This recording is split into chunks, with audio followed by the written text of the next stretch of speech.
Got the blower sitting on its blower housing on the back. Got it chained up from the ceiling, and we're doing a little bit of welding on the blower housing.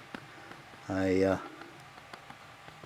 bent back the side that was cut out and welded it together. Now I've just got one small crack to do at the back, and then I'm finished with that.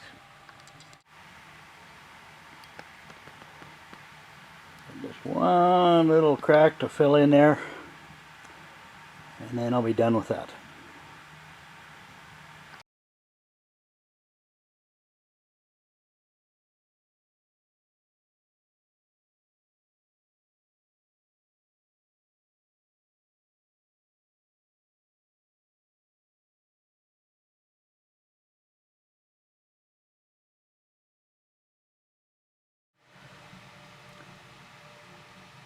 So I've got the left side of the fan housing all bent back into shape and welded, and a red oxide coat of paint on it. So now we're moving to the chute that goes left to right. As you can see, it's all bent on the one end.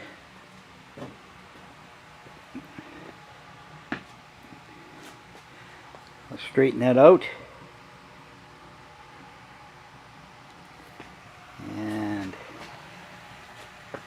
have to weld a little pipe nipple back in there for the pivot. And then once that's done,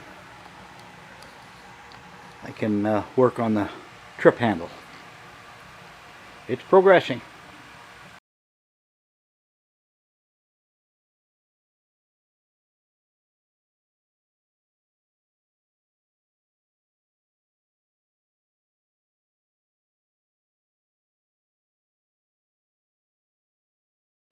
So I've got the chute all straightened out. Got it all measuring true. Took a little bit of bending and did some welding. Welded that pipe where the bolt goes through, welded that back in. So we'll put it on the blower now and give you a look once I get it on there.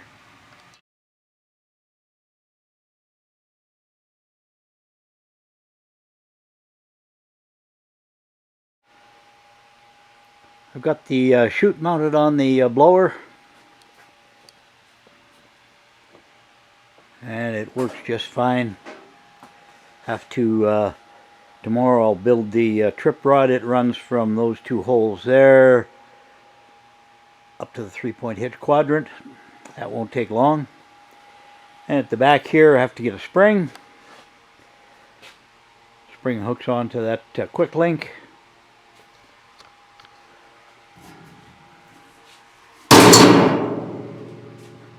Blows to the left, blows to the right. It's coming along.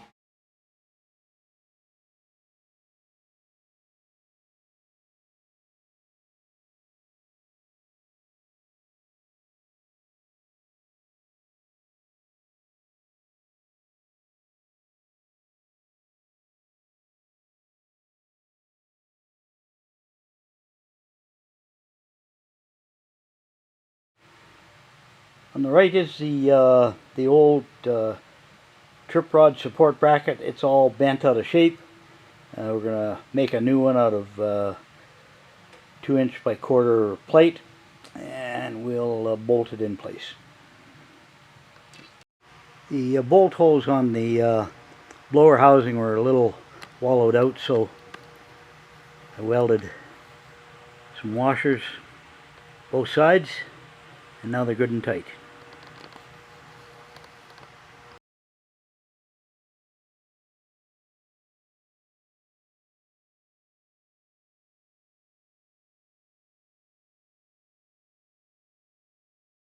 Finished the directional chute and the rod that throws it from left to right.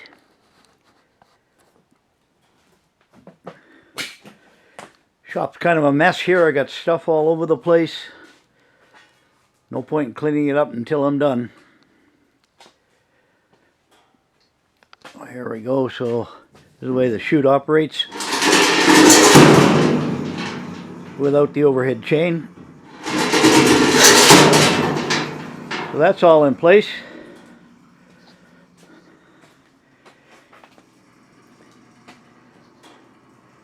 It's all finished. And at the back I've got the two springs for tension. And I installed a couple of clevises at the back, both for lifting it to load in the truck, and also it's a good place to attach a tow strap if you have to pull somebody out. So here's the way this operates.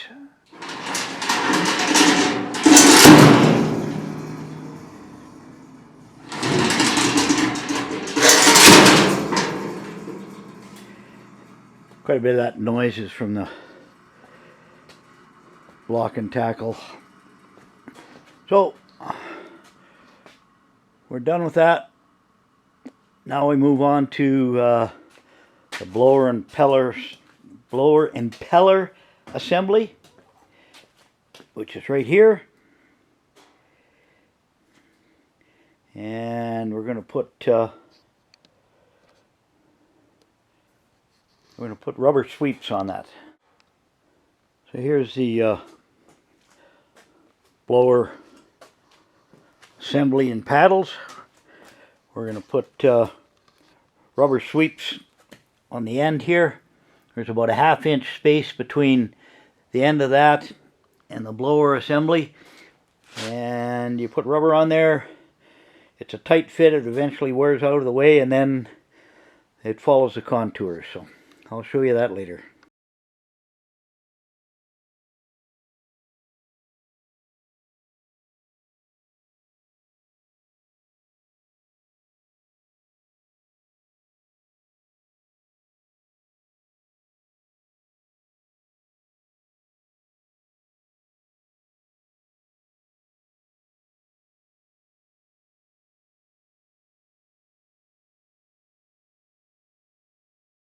I finished attaching the rubber wipers to the edge of the blower fan. There's about a 1/2 inch gap between the steel edge and the blower housing, so this will fill that in. And if it happens to touch the outside, it'll just wear out and wear in perfect. I've done the same on my other one. So now we can put the pillow block bearings on and get the fan in place. You'll notice I put a couple of ribbons on the trip lever there. I kept bumping into it.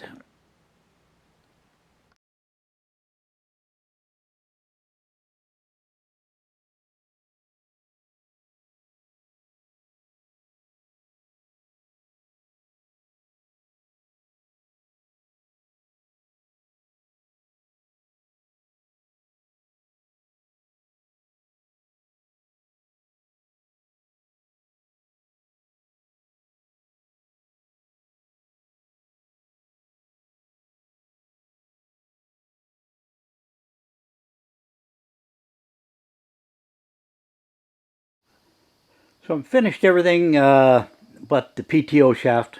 We bought a new PTO shaft and it needs to be shortened. But we've got the new pillow block bearings in. Get everything straightened out.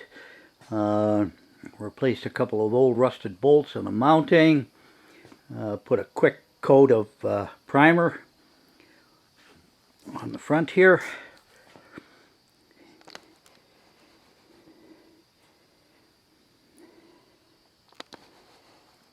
Did a little bit of cleanup in the shop. So here's the rear of the blower housing. You can see the two springs that hold the chute one way or the other once you trip it.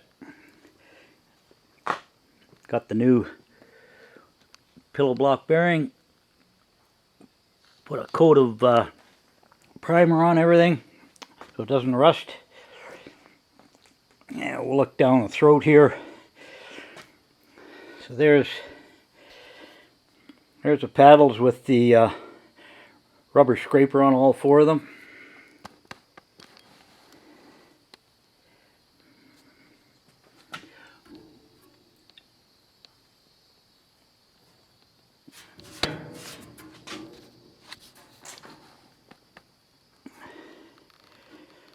That's about it. We'll get the PTO shaft cut down, get her installed on the Ferguson. It's going to be pulled by a TEA 20 Ferguson. So this one's 6 feet. The one that's on the Ferguson right now is 7 feet. It's just a little too big. So there you go. We'll just leave it this way through the winter, and then in the spring I'll replace a couple of supports here, sandblast it, and give it a really good paint job. That's it. So I've got the new Sparex PTO shaft.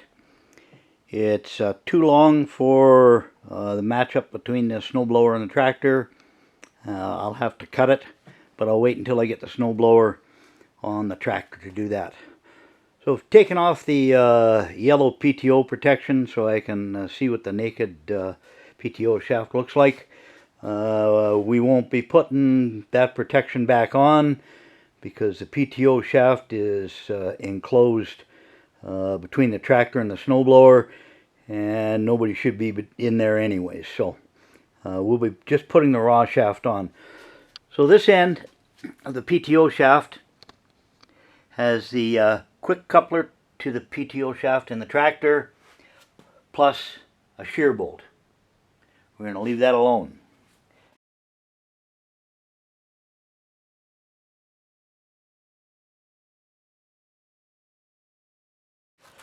On the other end, we got a quick connect spline yoke that fits on a spline. Well, that doesn't fit on our round shaft on the snowblower. So I've got another yoke. We'll take that spline yoke off and add the yoke that's got the 1.5 inch round hole.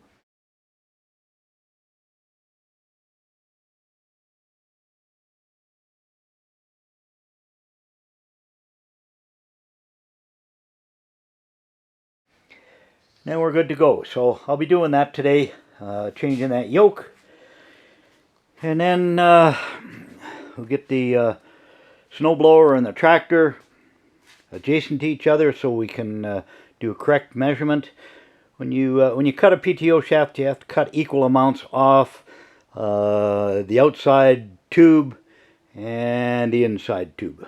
And you still have to leave enough slack to allow for movement of the shaft so that you're not bottoming out when you're at the closest.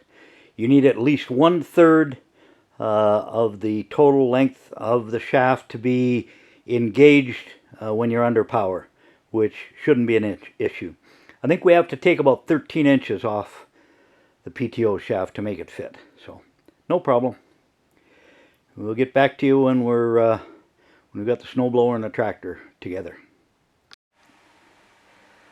So snowblower is all ready to go, get loaded in the truck, and match it up with the TEA 20 Ferguson. We'll cut the PTO shaft to length, and then it's ready to blow snow.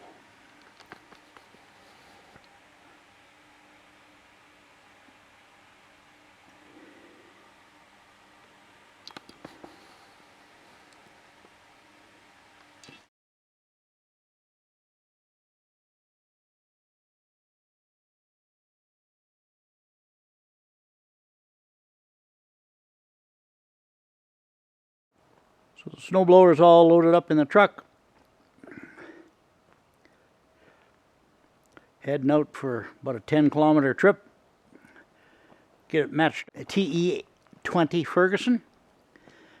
And we'll get it going here by either maybe later this afternoon or tomorrow morning.